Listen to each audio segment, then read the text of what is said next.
Irvine is an art director at Walt Disney Imagineering. She knows her subject matter here. Please join me in welcoming Kim Irvine.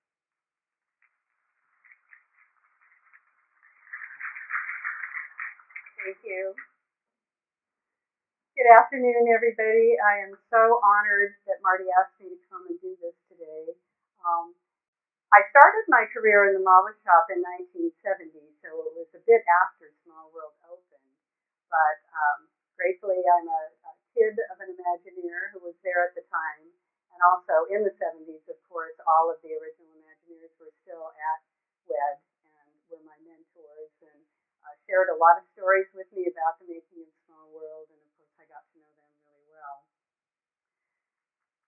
In 1980, they actually asked me to become the on-site art director at Disneyland to take care of the care and feeding and improving of their first child, since they were moving on to work on other projects and such.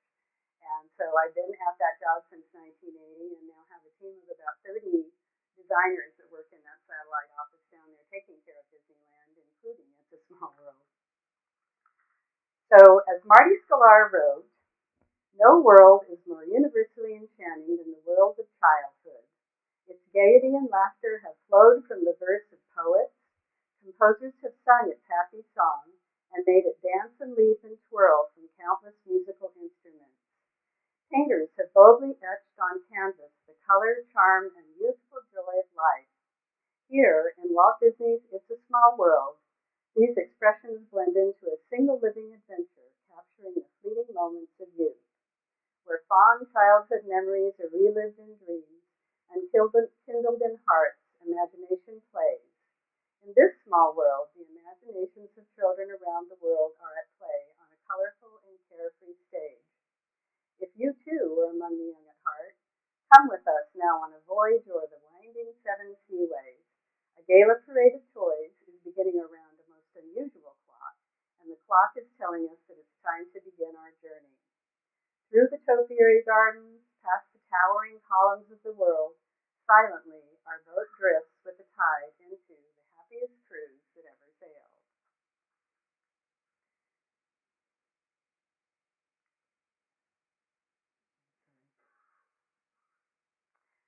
As the story goes, in 1963, WED, Walt Santa's workshop of wizards and model builders and cartoonists and such, were working already on 3 different exhibits for the 64 World Fair.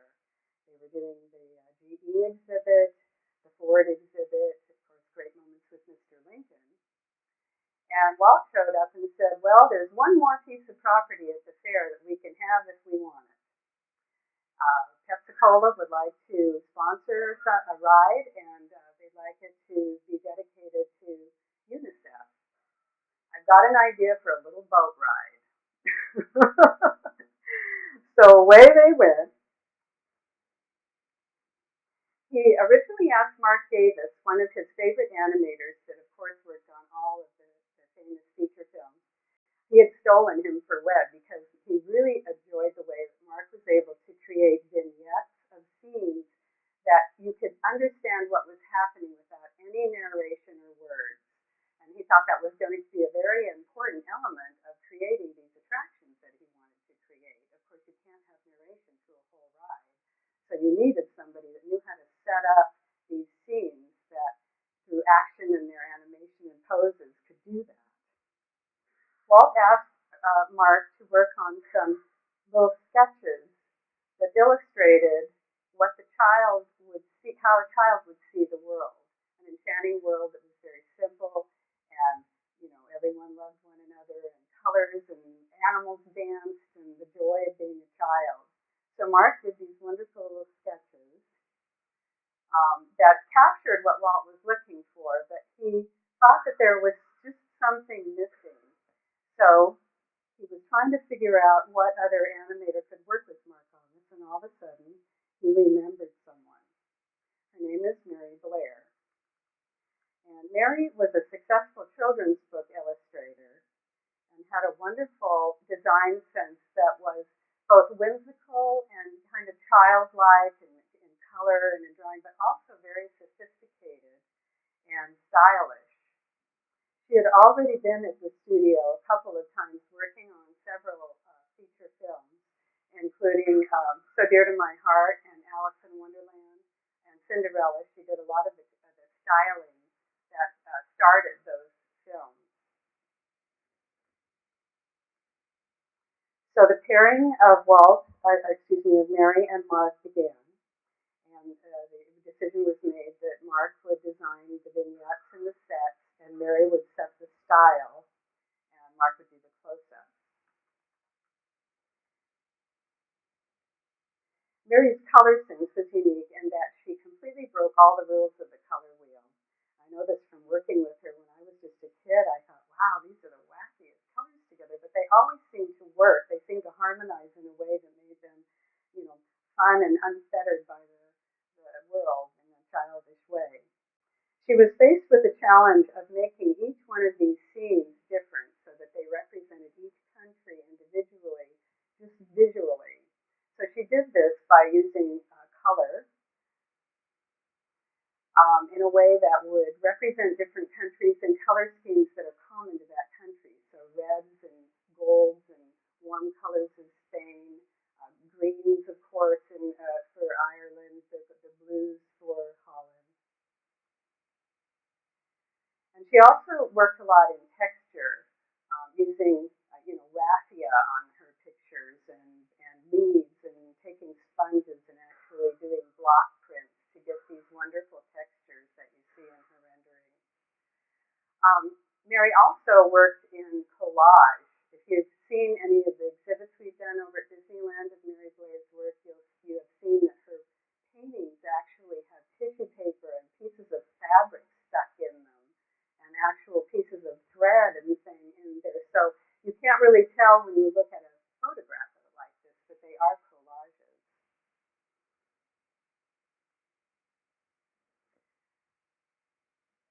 As good as Mary was in her two-dimensional designs, she had a lot of trouble translating them into three dimension.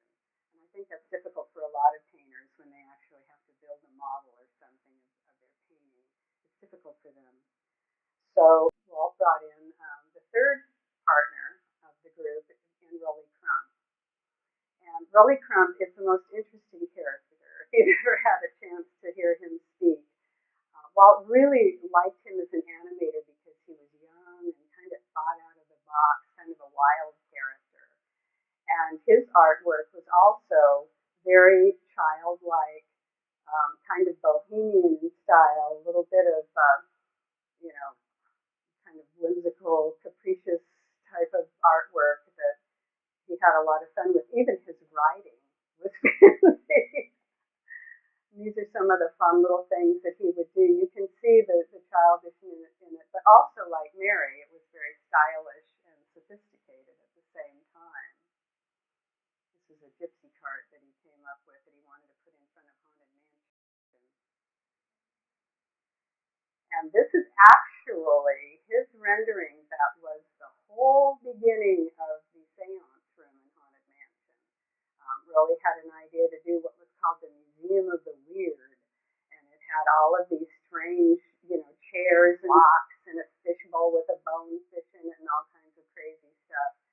And then as it gradually developed into the seance room, of course, it was taken over by other illustrators, and they made it a little less gypsy-ish, I guess. So the Rolly was added to the partnership. Walt had a wonderful way of putting people together into teams. He kind of knew which people had the right spice for the stew, even though the recipe sounded odd. There were usually people that wouldn't go out to lunch together, but they really worked well together as a team. And so Mark went to go off and work on his sets and his vignettes, and Mary was styling all of the color boards and the overalls, and Rolly went to work on the models as well as some of the dolls and toys. Walt believed strongly in working in model form. He did not like drawings. I thought that drawings lied.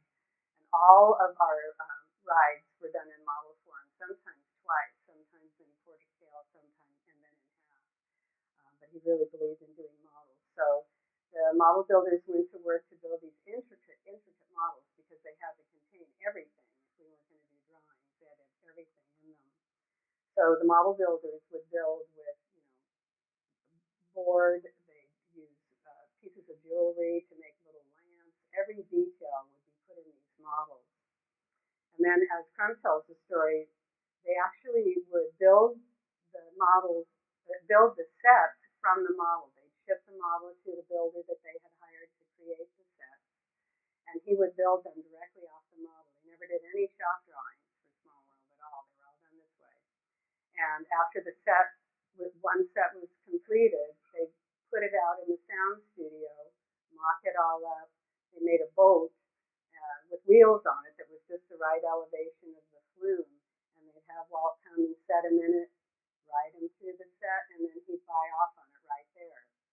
And the sets were actually hinged. You can see in our Small World still from the back all the hinges on the set so that they could fold them up and lay them flat and ship them to the fair and ship them back to us again later. This is Claude Coates and Mark Davis working on a model, and that was another pairing that Walt did with Haunted Mansion and with Pirates of the Caribbean, is having Claude Coates, who was a wonderful background animator at the studio. He did a lot of the backgrounds for Sleeping Beauty and Peter Pan. He would do backgrounds, and then Mark would do the close-ups. He'd do the people and the vignettes in front, and that's how Pirates was done. Mark did all those beautiful, Claude did all those beautiful backgrounds with the burning city and the village with the well and all that, and then Mark would do the little vignettes inside of it. Beautiful pairing.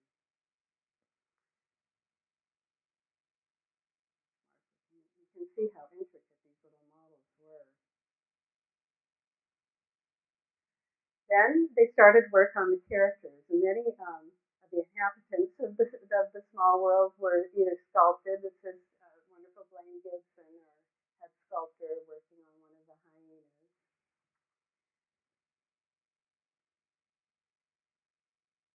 The other little clay sculpted characters. This one by Harry Holt. And some of them were actually cut from wood. Jack Burgess, one of our model builders, loved to create things out of wood instead of clay. So this is one of the lyrebirds. They're all out of wood. There's probably 20 different figures or toys in the ride that are actually wood like this. Then they go over to the model shop where they would get finished.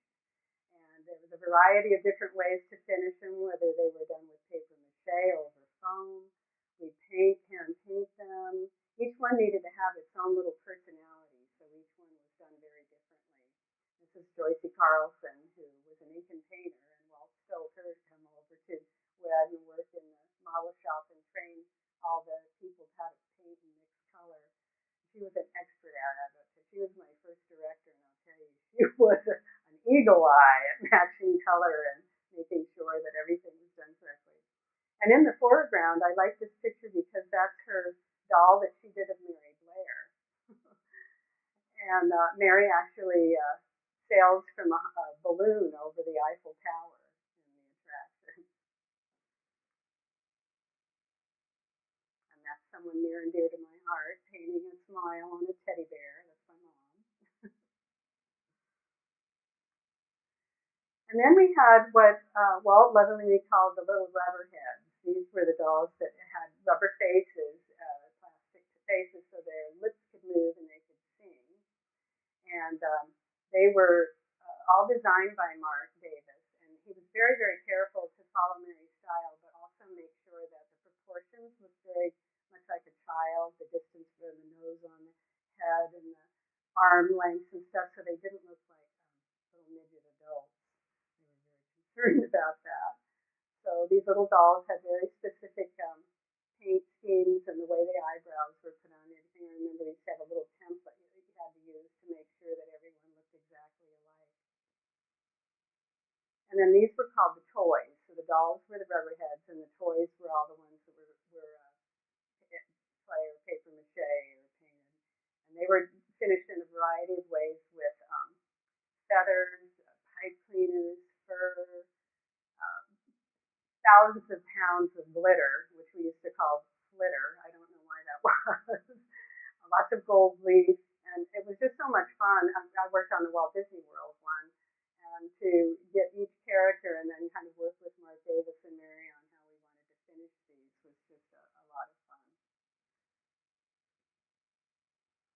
There's some geese coming over from the Holland scene with big Jack Sturges. They were furred.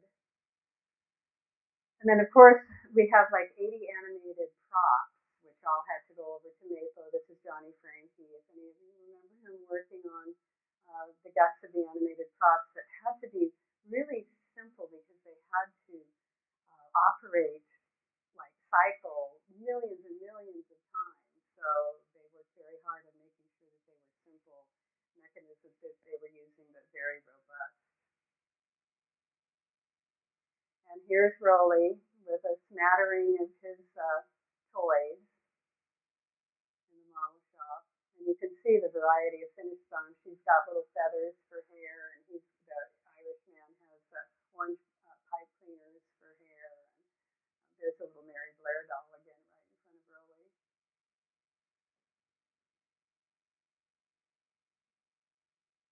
And then it came to the costuming. And this is Alice Davis, Mark Davis's wife, who was an expert costumer and done a lot of costuming for different plays and shows on Broadway.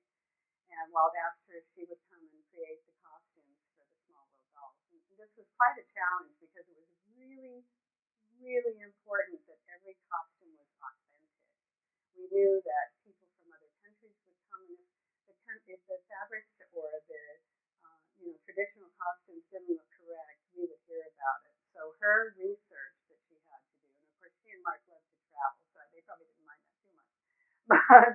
But the research that she had to do was just amazing. This is one of her sketches. She did a sketch like this for every single doll or in the country. And they were diagrams basically showing not only how she wanted it to look and the cut and stuff, but every note on there about the type of fabric and the colors and the jewelry and how it should flow when the doll moves. Her collection of these is amazing to see them all together. And like Mary, she used in her costumes colors and fabrics that would be indigenous to those countries. Because Walt kept stressing that when people went through the lands, he didn't want you to have to guess what country you were in. It needed to be very clear. So again, with the lavenders and magenta silks for India and the green and red plaid for Scotland, and just visual information that let you know where you were. She also worked into her costumes. And that's Alice with Mary there. And Walt was really happy with his costumes. He talked a lot about how beautiful they were, not only perfect and in every authenticity, but just really beautiful little pieces of art. Alice also has a fabulous sense of humor. And she and Walt had lots of funny stories about some of the intricacies of the different traditions and costumes. So then it came to the music. And originally, Walt's idea was that each group of kids would sing their own country's national anthem. And to put it in his words, he said the whole thing turned out pretty rotten. Everybody singing a different tune was just a bad idea. So he turned to the Sherman brothers, Richard and Robert Sherman, who had already scored a couple of the attractions for the fair, as well as the Tiki Room, and had already won the Academy Awards for Mary Poppins, of course. And Richard said that Walt told us that he wanted something simple and easy to catch on.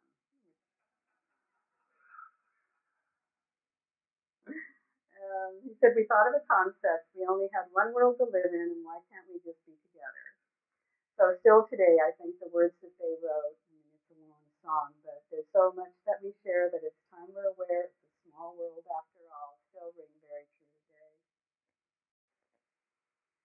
So the last thing that that Walt decided he needed to do at the fair was come up with some kind of focal point for the front of the building. According to Rowley, he thought the building was really pretty ugly. It was just a big box.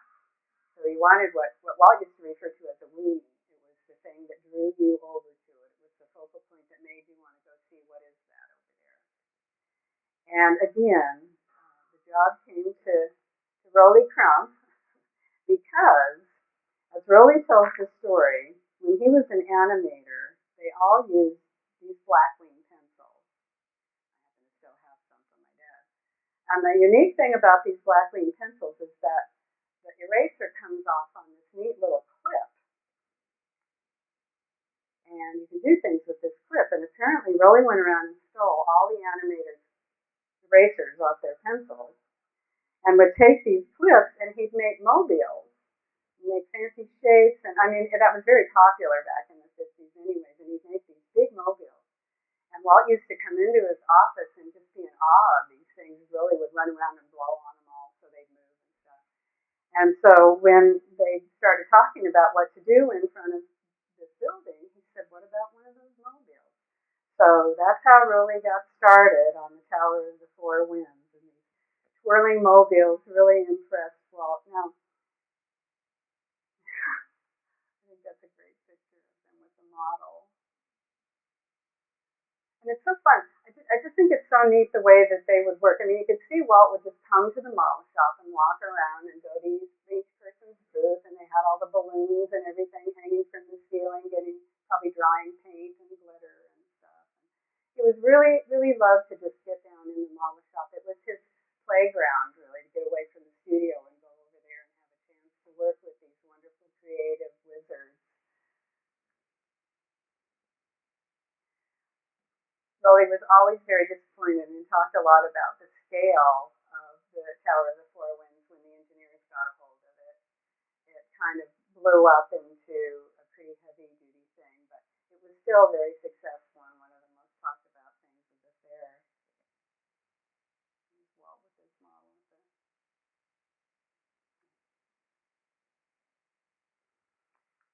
So back at Disneyland, by 1965, Vic Green had already designed and built the building that Small World was going to go into. It was a third larger than the building at the fair. So they had their work cut out for them to figure out how these sets that they were going to ship back were going to fit. This is some of the interior spaces. So what Rowley and his team did, and Mary working with them, was they added on to a lot of the sets. And the fair didn't have a South Pacific, it didn't have a couple of other, it didn't have the North Pole.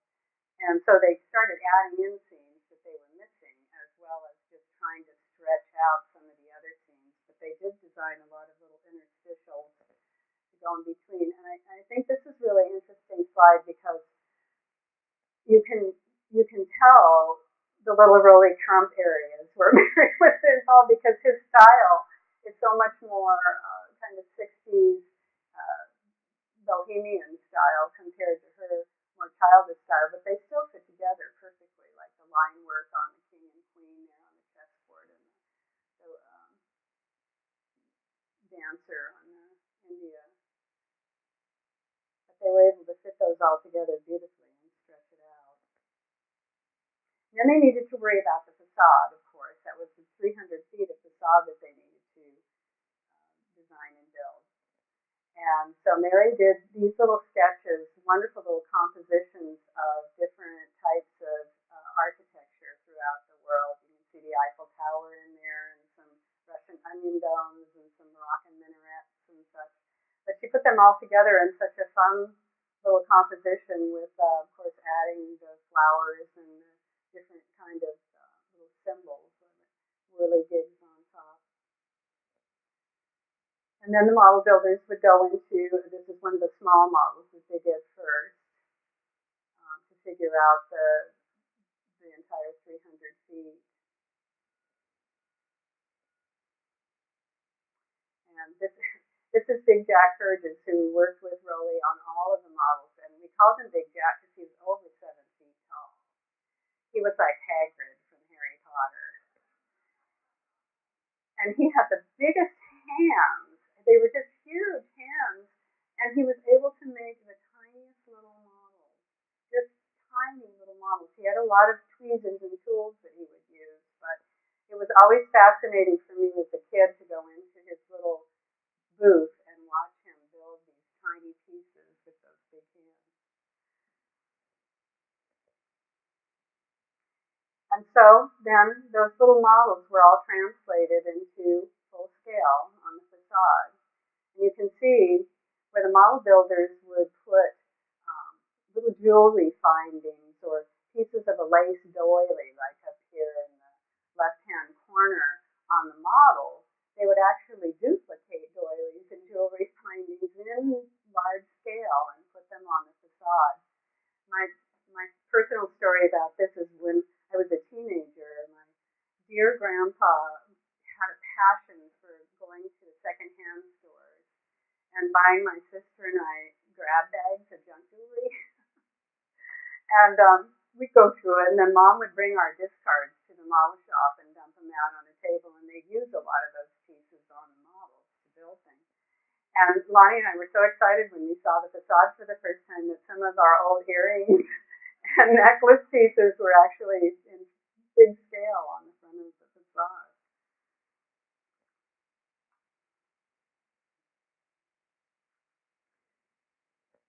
So another picture of the small model. And you can see everything is in there, including the gardens and the topiaries and everything. So once again, this facade needed a centerpiece. This needed something on the front of it that would replace the Tower of the Four Winds, because the tower did stay at the fair. I think Rolly told him to keep it because he didn't like the size of it anymore.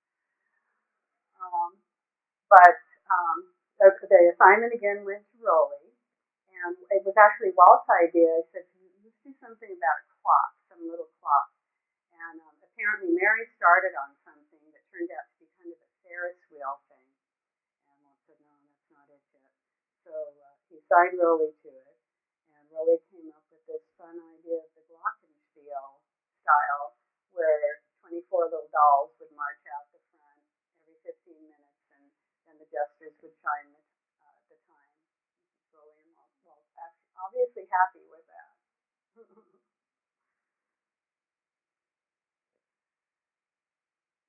The little model once it's painted. And the little figures, little clock toys, were all done by a cartoonist named Tee that was very popular at that time for doing all kinds of greeting cards and little Hallmark pop-up dolls and things. So he did a great job of these wonderful little characters that represent all the different countries that come out on the glockenspiel.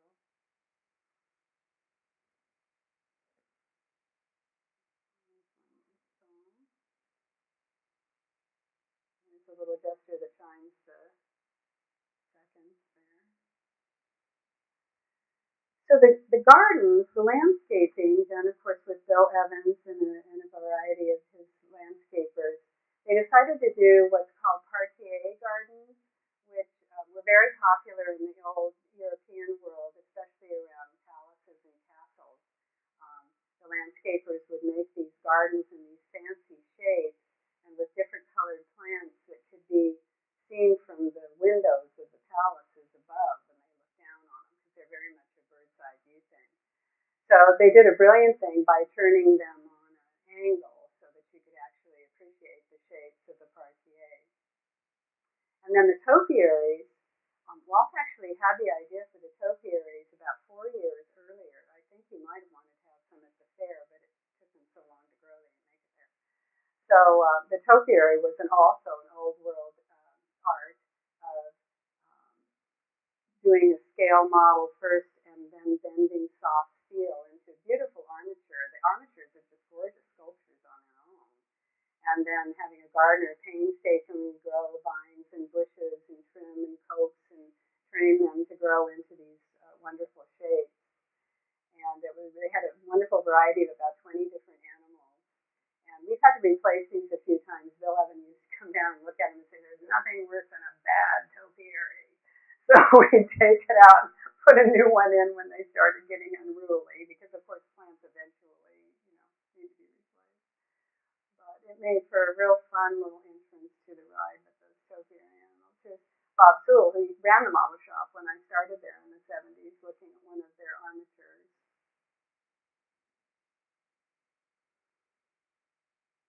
And then we needed, of course, a poster or a sign. So Paul Hartley, one of our graphics designers, did this wonderful little, very simple, also trying to follow Mary's style of a childish, like a hand, did the poster with the simple words, "Join the happiest cruise that ever sailed around the world."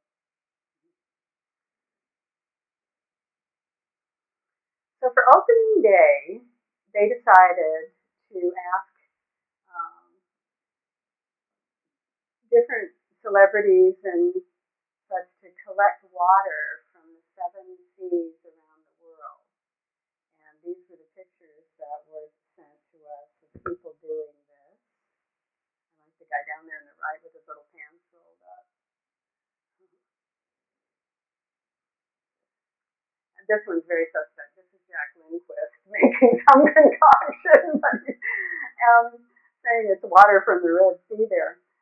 Jack just told us the other day that when they actually did pour the uh, water from the different canisters into the flume on opening day, that they couldn't get the cork out of the one from Sweden. They couldn't get it out, so they had to hid it in the bushes. And he still has it. So we're thinking maybe next anniversary or something would be fun to finally get that open. So opening day, of course, this was such a wonderful thing. May 28th, 1966, and the Bank of America was sponsoring the attraction, and they had a wonderful opening day ceremony with the kids riding in on different coaches and vehicles and all arriving. And there they are, all dressed up in their traditional costumes, dumping the waters into the 7 Seas lagoon. Look at those costumes; they're just beautiful. There's Walt and the Louis Lundberg from Bank of America pouring in some water.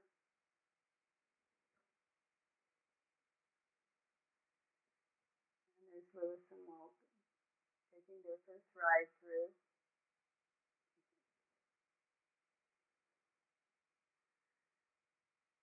And there's Walt giving his opening day delivery. For me, this photograph says it all. Just look at the sheer joy in that man's face. You can just tell that it was moments like this that he absolutely lived for. It wasn't the money or the fame. It was to be able to give people happiness and joy and make children laugh. That's really what motivated him. And of course, we know that it's not easy or inexpensive to create the kind of experiences that guests expect, especially today. But I have to believe that if our goal is to feel like it looks like what feels on that day, the rewards would easily follow. Thank you very much.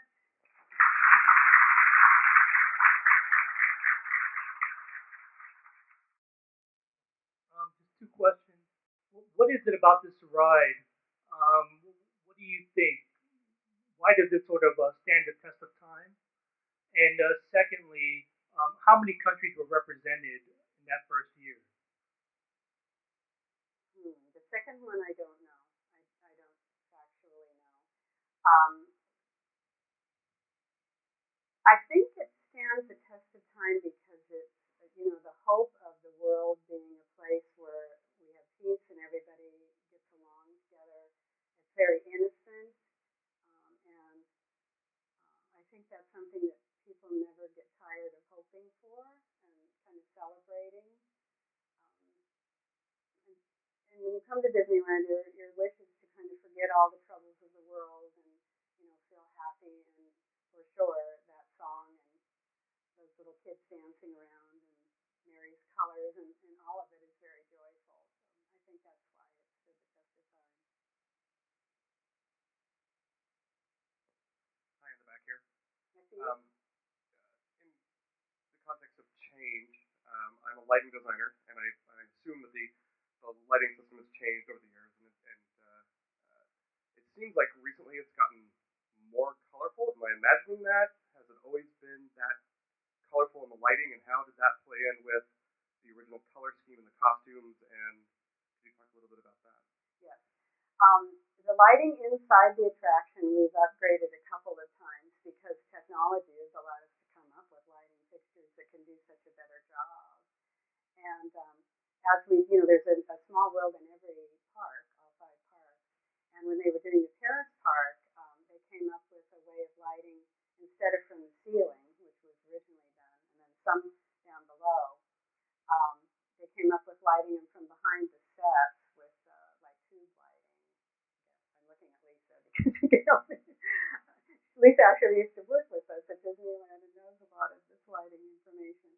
So we updated a lot of the sets with that kind of lighting. It helped a lot because the lighting that was sitting like a bullet almost below the toys or dolls would shine up and do that kind of Halloween mask thing where it was uplighting their features instead of head on. So we did that, and through the years we'll probably continue to light a little bit differently as we get better fixtures and such. Color-wise, we're careful to make sure that the colors still enhance the costumes and the paint colors and stuff just the same as they did originally.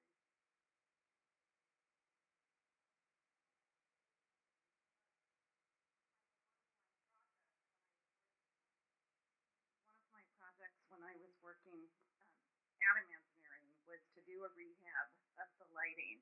And what was fascinating was that when Larry and the group did it originally, there was a flat ceiling and they backed a truck up of lights and and Larry would explain it to us, and they decided where they needed a hole cut, and a hole was cut for that light to go in.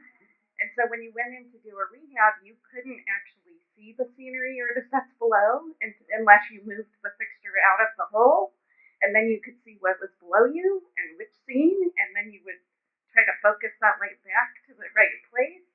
And there was no lighting plots, there was no documentation of that originally because it was the studio mentality. It was, we're just going to bring some lights and light a show. And that was that original thing. So it was really interesting having seen that and then to see the progression. Yeah. And 30 hours of listening to the Small World song, not as good an experience as you think. Walt said something easy to catch on. Okay,